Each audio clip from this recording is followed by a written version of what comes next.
لیکن یہ کہ اس وقت جو عالم عرب پر صورتحال پیدا ہو گئی اس میں ہمیں کیا کرنا چاہیے، پاکستان کے جو حالات ہیں ان میں کیا مشورے ہیں، اب میں ان چیزوں کے بارے میں آپ سے چند باتیں عرض کروں گا۔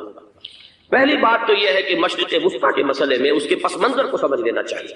ہمارے بہت سے احباب جو ہیں وہ فوری طور پر وقتی صورتوں کو، جیسے کہ حالات و واقعات ہوتے ہیں، صرف انہی کے اعتبار سے رائے قائم کرتے ہیں، چیزوں کا پس منظر جو ہے نگاہوں کے سامنے رہنا چاہیے۔ اس صدی کا ایک مختصر سا نقشہ ذہن میں رکھیے، یہ 20ویں صدی کے آغاز کے وقت، جسے ہم پورا کہتے ہیں مڈل ایسٹ، بلکہ صرف مڈل ایسٹ نہیں، پورا شمالی افریقہ سلطنت عثمانیہ کا حصہ تھا، خلافت عثمانیہ، لیبیا، الجزائر، مصر، پورا حجاز، یمن، پورا عراق، شام، اور یہ شام ہی کے حصے ہیں در حقیقت، اردن اور لبنان، یہ سب، یہ شام عرب، عراق عرب، یہ پورا علاقہ خلافت عثمانیہ یہ اس کا حصہ تھا۔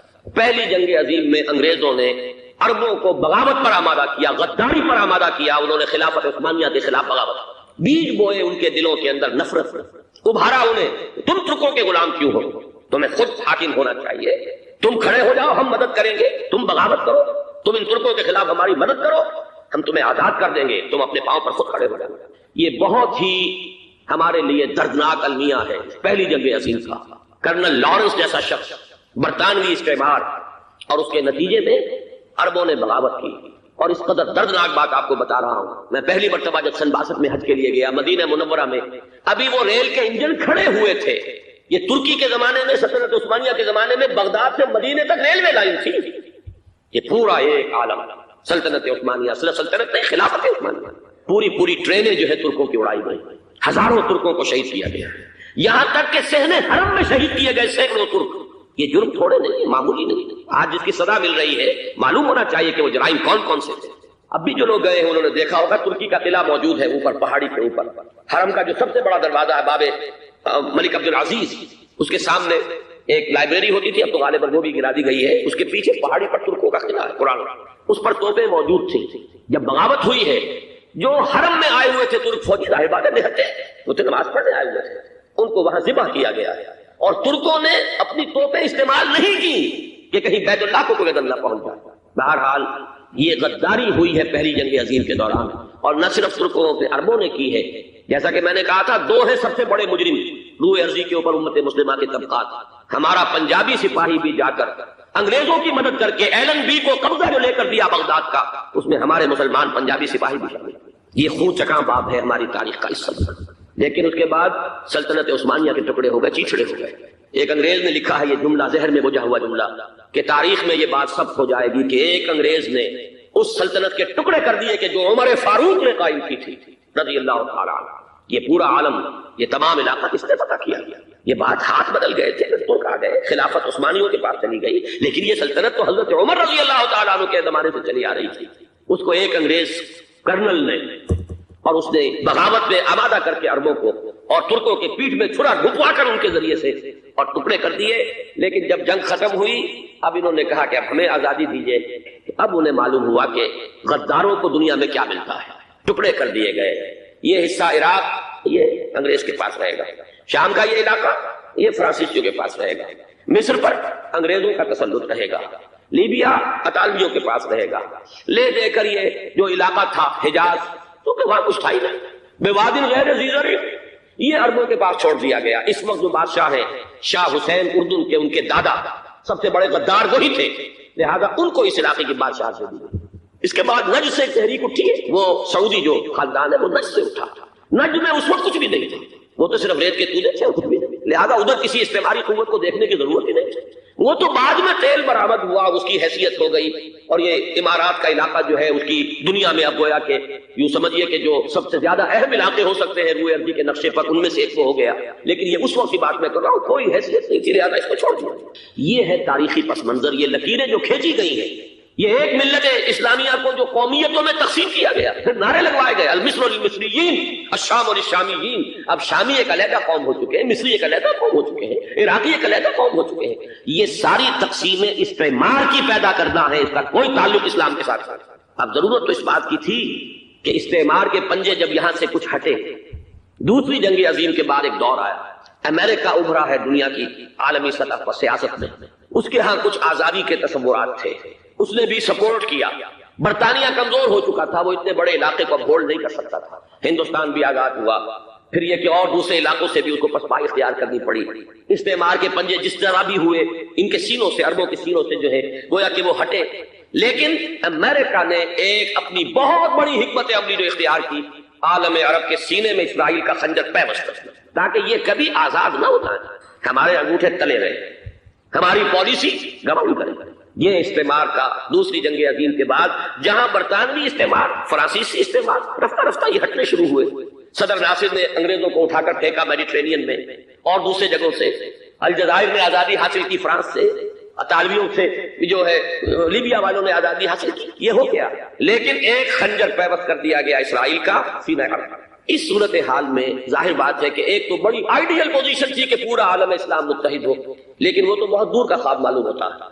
علامہ اقبال سے بڑا کوئی نقیب نہیں ہے ملت اسلامی کی وحدت کا. ایک ہو مسلم حرم کی پاسبانی کے لیے نیل کے ساحل سے لے کر تابخا کے کاشور. لیکن انہیں بھی اپنے لیکچرز میں کہنا پڑا کہ اس وقت جو صورتحال ہے پورے عالم اسلام کی ایک وحدت بن جانا تو تقریباً ناممکن نظر آ رہا ہے. اگر کسی طرح ایک common wealth of Muslim nations وجود میں آ جائے تو بھی بڑی کامیابی ہے، لیکن اس سے بھی پہلے یہ تو زیادہ آسان تھا کہ عالم عرب ایک وحدت کی شکل اختیار کرے.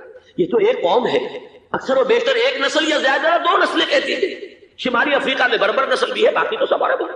یہ پورا عالم ایک نسل، ایک زبان، پورے اتنے رقبے کے اوپر بولے جانے والی ایک زبان، یہ تو ایک ہو جائے. افسوس یہ ہے کہ اس کا ایک ہو جانا، ایک شخصیت ابھری تھی جو مذہبی مزاج کی شخصیت تھی، جو دینی مزاج کی حامل شخصیت تھی. اگر اس کی قیادت میں عالم عرب متحد ہو جاتا تو واقعتاً ایک بہت بڑا جو ہے مرحلہ وہ طے ہو جاتا پوری عالمی ملت اسلامیہ کی ایک وحدت اختیار کرنے کا. وہ شخصیت تھی شاہ فیصل شہید. اور اس لفظ کے ساتھ ہی آپ کے ذہن میں آ گیا ہوگا کیوں انہیں شہید کر دیا گیا، کس نے کیا کرایا، کہاں سے تعلیم حاصل کر کے آیا تھا وہ جس نے شہید کیا شاہ فیصل شہید. اس کی گردن پر کون سوار تھی؟ وہ یہودی لڑکی کے جس کے فوٹو بھی شائع ہوئے، ایک گردن پر اٹھائے کھڑا ہوا شہزادہ اپنی ایک یہودی دوست کو لڑکی، اور وہی ہے کہ جس نے جا کر پستول سے شہید کیا ہے. جان اچھی طرح جان لیجئے، جیسے بارہا میں نے عرض کیا ہے کہ حضرت عمر کو شہید کرنے والا کہنے کو ابو لولو فیروز تھا، لیکن اس کے پیچھے پورا ایرانی نسل پرستی کا جو پورا پس منظر ہے، اسے تو ہر شخص جس کی ذرا بھی نگاہ جو ہے جو صرف منظر کو نہ دیکھ رہی ہو، پس منظر کو بھی دیکھنے والی ہو، وہ تو جان دے گی کہ ابو لولو فیروز ایک فرد کا نام نہیں تھا، وہ ایران کا انتقام تھا عالم عرب سے. بالکل اسی طریقے سے یہ امریکی استعمار کا ہتھ کنڈا تھا، اسے محسوس ہوا. شاہ فیصل مذہبی مزاج کا شخص یہ ابھر رہا ہے، اور یہ شاہ فیصل کی حکمت عملی کا ذرا آپ اندازہ کیجئے.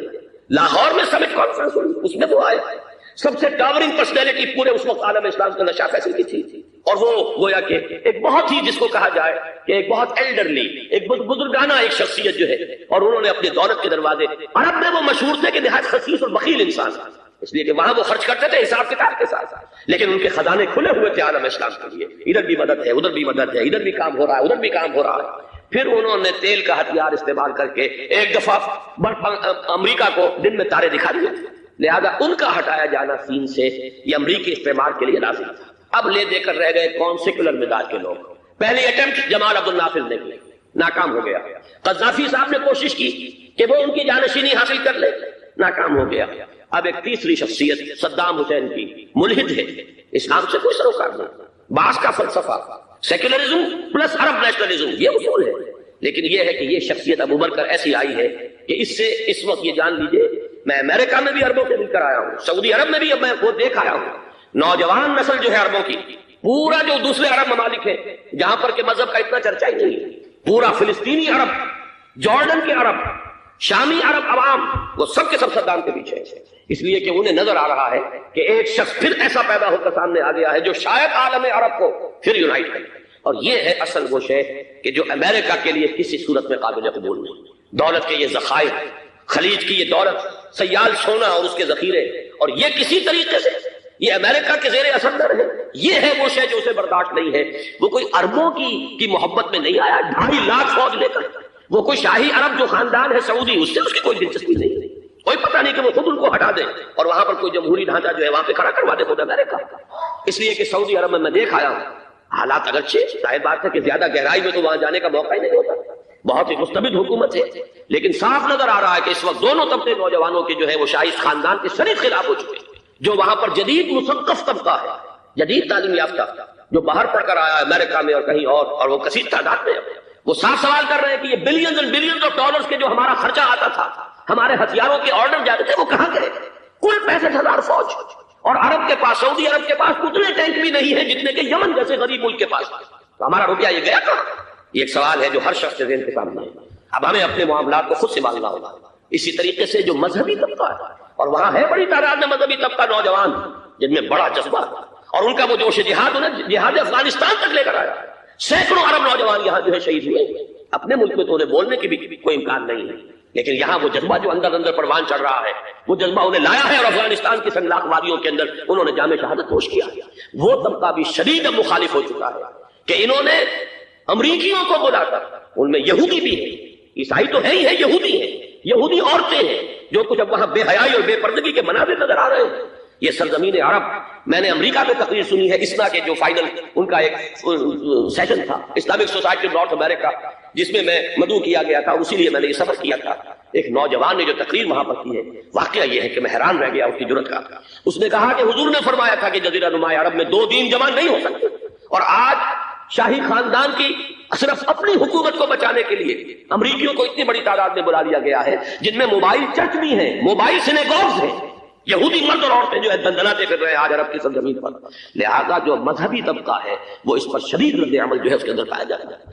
یہ حالات ہیں جو میں آپ کے سامنے چاہتا تھا کہ رکھیں۔ یہ وہ شامت اعمال ہے۔ ایک طرف یہ کہ وہ شخصیت جو ہے صدام حسین کی، وہ کوئی پسندیدہ شخصیت نہیں، لیکن یہ کہ اس شخصیت کو تقویت دینے والے بھی تو یہی لوگ تھے۔ انہیں خطرہ تھا ایران کے انقلاب سے کہ کہیں اسی قسم کا کوئی انقلاب ہمارے ہاں نہ آ جائے، لہذا انقلاب ایران کو ایکسپورٹ نہ ہونے دے، اس لیے انہوں نے اسی صدام حسین کو بلینز اور بلینز آف ڈالرز کی مدد دی۔ آج وہی ہے، عربی کی تو ایک کہاوت بھی ہے، سم من کلبک یا کو، اپنے کتے کو کھلا پلا کے موٹا کرو، کسی روز تمہیں کو کاٹے گا۔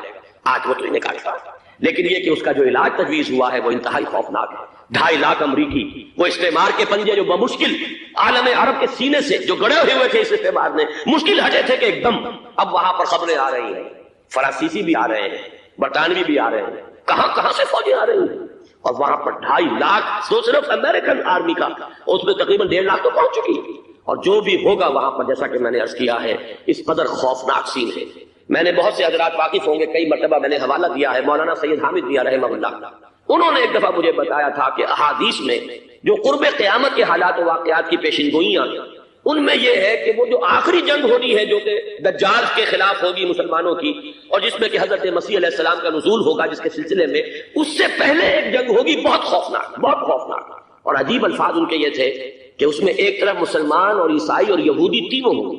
یہ بات سمجھ میں نہیں آتی تھی کہ مسلمان اور یہودی ایک جگہ کیسے جمع ہو سکتے ہیں۔ آج وہ نقشہ نظر آ گیا، آج اسرائیل، امریکہ، سعودی عرب، اب یہ ایک ہے، بلکہ چلتے آئیے، مصر، اسرائیل، سعودی عرب اور جو بھی ان کے حواری ہیں وہ سب ایک ساتھ میں کھڑے ہیں، اور ان کے اوپر سیادت کس کی ہے؟ امریکہ کی۔ وہ نقشہ آ گیا، اور اس جنگ کے سلسلے میں مولانا حامد میاں رحمہ اللہ نے مجھے بتایا تھا کہ حدیث میں الفاظ آئے ہیں، اتنے لوگ ہلاک ہوں گے، اتنے لوگ ہلاک ہوں گے، اتنے لوگ ہلاک ہوں گے کہ ایک پرندہ سینکڑوں میل تک اڑتا ہوا چلا جائے گا اور اسے سوائے لاشوں کے اور کچھ نظر نہیں۔ یہ نقشہ خاکم بدہن تلا ہوا ہے، کھڑا ہوا ہے۔ جو بھی ہوگا کیمیاوی جنگ، کیمیاوی وارفیئر، کیمیکل وارفیئر، اور پھر ایٹمک وارفیئر، جس کی کھلی دھمکیاں دی جاتی ہیں۔ کبھی کوریا کے بارے میں اندیشہ تھا کہ یہ درندے خدا کی دھرتی کو، کوریا کی غریب بستی کو ناگاساکی بنا کے چھوڑیں گے، ہیروشیما بنا کے چھوڑیں گے۔ آج وہ صورتحال جو ہے عالم عرب کا، heart of the Arab land, اس پر یہ صورتحال بالکل تلی کھڑی ہے۔ اس میں ہمیں کیا کرنا چاہیے؟ میں نے یہ چاہا کہ پورا پس منظر آپ کے سامنے، صرف وقتی سا کوئی ایک نعرہ، وقتی سی کوئی ایک خبر، اس کے حوالے سے ایک جذبات کا معاملہ، پورا ایک پس منظر سامنے رکھیے۔ اب وہ آپ کو شاید میری باتیں جو ہے وہ سمجھ میں آ جائیں۔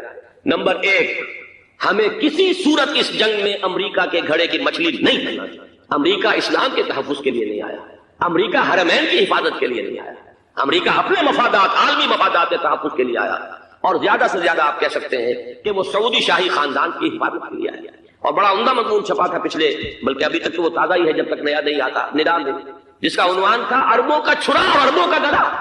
سارے پیسے بھی انہیں سے لے رہے ہیں، $12 بلین کا ایک چیک لے کر گیا جیمز بیکر۔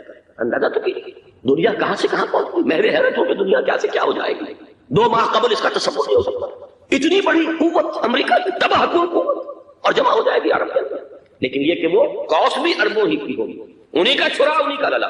ہمیں کرنا یہ چاہیے، اللہ تعالی ہماری حکومت کو، ہمارے سیاستدانوں کو، ہمارے ذمہ دار لوگوں کو ہدایت دے وہ امریکہ کے گھڑے کی مچھلی نہ بنے، اس کے تحفظ کے لیے یا شاہی خاندان کی حفاظت کے لیے بہت کچھ انہوں نے عیش کر لیے، کافی عیش کر لیے۔ باقی یہ کہ اب جو کچھ ہونا ہے وہ ہونا ہے۔ حرمین شریفین کو تو خود عرب کے لوگ کہتے ہیں کہ کوئی خطرہ نہیں ہے، سارا جھگڑا تو وہ تیل کی دولت کا ہے۔ وہ تیل کی دولت جو ہے وہ شمال مشرقی کونے کے اندر ہے، بلکہ یہ کہ جو رد عمل پیدا ہوا عالم اسلام میں اور سعودی عرب میں خود اس کے مذہبی نوجوانوں میں امریکی فوجوں کی آمد کے خلاف اس کا جواب دیا گیا رابطہ عالم اسلامی کی طرف سے کہ یہ جو بھی جنگ کا محاذ ہے، جو فوجیں ہیں، یہ حرمین سے تو 1500 کلومیٹر دور ہے، تو حرمین کو تو کوئی خطرہ نہیں ہے۔ خطرہ ہے امریکہ کے عالمی مفادات کو۔ آج آپ کو معلوم ہے دنیا دو طبقوں میں بٹی ہوئی ہے، دی ریچ اینڈ دی پور۔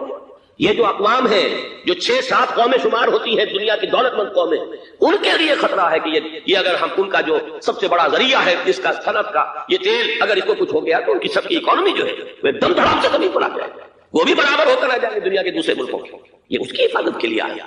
ہمارے نوجوان کو آج میں سوچتا ہوں کاش کہ ہمیں معلوم ہو، ہمیں وہ تاریخ دہرانی نہیں چاہیے کہ ہم نے پہلی جنگ عظیم میں انگریزوں کے استعمار کے پنجے گڑوانے کے لیے اپنی جانیں دی۔ پنجاب کا نوجوان، پنجاب کا مسلمان سپاہی بھی جا کر ایلن بی کو قبضہ دلوانے کے اندر اور بغداد پر قبضہ کرانے میں اس کے تعاون کیا، اس کی مدد کی۔ کیا آج بھی وہی تاریخ اپنے آپ کو دہرائے گی؟ آج ہمارا فوجی جائے گا وہاں پر امریکہ کے تحفظ کے لیے، اس کے مفادات کے تحفظ کے لیے۔ پہلی بات یہ کہ یہ ہرگز نہیں ہونا چاہیے۔ ہونا کیا چاہیے؟ پہلی کوشش یہ ہو کہ یہ بین الاسلامی معاملہ بنے، مسلمان امت آئے، امریکی فوجی جائیں، فرانسیسی جائیں، برطانوی جائیں۔ ہاں اس صورت میں کہتا ہوں پاکستان کا ایک ایک بچہ وہاں جائے اور اپنی جان قربان کرے، اس لیے کہ یہ قرآن کا حکم ہے۔ وَإِن طَائِفَتَانِ مِنَ الْمُؤْمِنِينَ اقْتَتَلُوا فَأَصْلِحُوا بَيْنَهُمَا فَإِن بَغَتْ إِحْدَاهُمَا عَلَى الْأُخْرَى فَقَاتِلُوا الَّتِي تَبْغِي حَتَّى تَفِيءَ إِلَىٰ أَمْرِ اللَّهِ فَإِن فَاءَتْ فَأَصْلِحُوا بَيْنَهُمَا بِالْعَدْلِ وَأَقْسِطُوا إِنَّ اللَّهَ يُحِبُّ الْمُقْسِطِينَ۔ امت مسلمہ کو حکم دیا گیا ہے اگر مسلمانوں کے دو گروہ لڑ پڑے تو تم صلح کراؤ، اور اگر ایک فریق زیادتی پر تلا رہے، اڑا رہے، تو اب سب مل کر اس سے جنگ کرو یہاں تک کہ اسے اللہ کے حکم کے آگے جھکا دو۔ پھر اگر وہ اللہ کا حکم مان لے، صلح پر آ جائے، تو پھر عدل و قسط کے ساتھ ان کے درمیان صلح کرا۔ یہ ہمیں حکم ہے، مسلمانوں کو حکم۔ لیکن یہ کہ یہ امریکی آ رہے ہیں اور امریکی استعمال اور امریکی مفادات، اور اس کے لیے جو ہے پاکستان کا مسلمان سپاہی بھی جائے، میرے نزدیک کی کسی صورت میں صحیح نہیں۔ مطالبہ بھی ہو رہا ہے، آج ہی غالباً ایک انٹرویو آیا ہے، شاہ حسین کے بھائی جو ہے حسن بن طلال، انہوں نے بھی یہی کہا ہے کہ اس کو مسلمانوں کو آپس میں اس معاملے کو طے کرنا چاہیے، اس قضیے کو امریکی فوجوں کو یہاں سے فوراً واپس لانا چاہیے۔ اور یہی بات میں یقیناً تائید کروں گا، تحسین کروں گا، یہی موقف ایران کا۔ ایران عراق کے خلاف جو UN کے سینکشنز ہیں، کہتا ہے ہم اس کی پابندی کریں گے، لیکن امریکہ کو یہاں سے نکلنا چاہیے۔ یہ مسلمانوں کا اپنا معاملہ ہے، وہ آپس میں طے کریں۔ پاکستان کو بھی یہی موقف اختیار کرنا چاہیے پوری قوت کے ساتھ۔ اس میں کوئی بھی اگر کمزوری ہو رہی ہے تو در حقیقت یہ گویا کہ ہم امریکی استعمار کے ہاتھ میں اس کا اعلی کار بن کر، کھلونا بن کر استعمال ہو رہے ہیں، جو کہ ہمیں کسی صورت میں نہیں کرنا چاہیے۔ اگر یہ بھی ناکافی ہو تو دوسرا ایک اور مسئلے کا حل موجود ہے اس سے براڈر سطح پر، کہ غیر جانبدار ممالک اگر کوئی ہے ان کو بھی اس قضیے کے اندر شامل کیا جائے۔ ایک تحریک تھی کسی زمانے میں کافی بڑی تھی، لیکن یہ کہ وہ بھی اگر اس کے اندر شامل ہو جائیں، لیکن امریکہ، رشیا، یہ تو ظاہر بات ہے سپر پاورز ہیں، ان کے مفادات ہیں، عالمی اور گلوبل مفادات ہیں۔ لہذا اول تو یہ ہونا چاہیے کہ بین الاسلامی معاملہ بنا کر، اس صورت میں جیسا کہ میں نے عرض کیا ہماری پوری فوج بھی جائے اللہ پر توکل کر کے، پاکستان کا محافظ اللہ ہوگا، اگر اللہ کے ایک حکم کے اوپر عمل کرتے ہوئے مسلمان یہاں سے جائیں اور جا کر وہاں پر جو ہے اپنی جانیں دینے کو تیار ہو جائیں۔ لیکن اگر یہ اس میں بھی کافی نہ ہو تو جو بھی غیر جانبدار ممالک ہیں ان کو بھی اس معاملے کے اندر شریک کیا جا سکتا ہے۔ بدرجۂ آخر اگر پاکستانی فوج جائے وہ صرف حرمین شریفین کے گرد و نواح میں ان کو ڈپلوائے کیا جانا چاہیے۔ اگر خدا نہ خواستہ وہاں پر کوئی آنچ آنے کی شکل پیدا ہو جائے تو اس کی اے ارض پاک تیری حرمت پہ کٹ مرے ہم، اس کے لیے مسلمانوں کو تیار رہنا چاہیے۔ اس لیے کہ بہرحال جہاں تک ارض پاک کی حرمت کا تعلق ہے وہ ہمارے ایمان کا جز ہے۔ باقی برطانوی مفادات، امریکی مفادات، صنعتی ممالک کے مفادات یا کسی شاہی خاندان کے مفادات، یہ شاہی خاندان یہ تو گرتی ہوئی دیواریں ہیں، جانا ہے آج نہیں تو کل، لیکن یہ کہ اصل معاملہ ہے امت کا، اصل معاملہ ہے امت مسلمہ کا، اصل معاملہ ہے حرمین شریفین کا۔ لہذا ان دونوں چیزوں کو لازماً گڑبڑ نہ کریں۔ آپ حضرات کے علم میں ہے کہ اس سے پہلے ایران کی طرف سے بار بار مطالبہ ہوا کہ حرمین کو بین الاسلامی کنٹرول میں دے دیا جائے اور سعودی عرب کا اس کے اوپر سے جو انتظامی عمل دخل ختم کر دیا جائے۔ میں نے کبھی تائید نہیں کی، اس لیے نہیں کی کہ میرا مشاہدہ ہے، میں گیا ہوں بارہا، سعودی عرب کی حکومت نے چاہے خود بھی بڑے بڑے محل بنائے ہیں لیکن حرمین کی خدمت کے اندر بھی کوئی کمی نہیں تھی، اس پر انہوں نے اربوں ڈالر اس پر بھی خرچ کیا ہے، اس کے اوپر انہوں نے اس حج کے انتظامات پر پوری حکومت جو ہے وہ اپنے آپ کو لگائے رکھتی۔ لہذا اس اعتبار سے کوئی کمی کی بات نہیں وہاں پر آئی کہ جس کے لیے ضرورت ہو کہ ان کا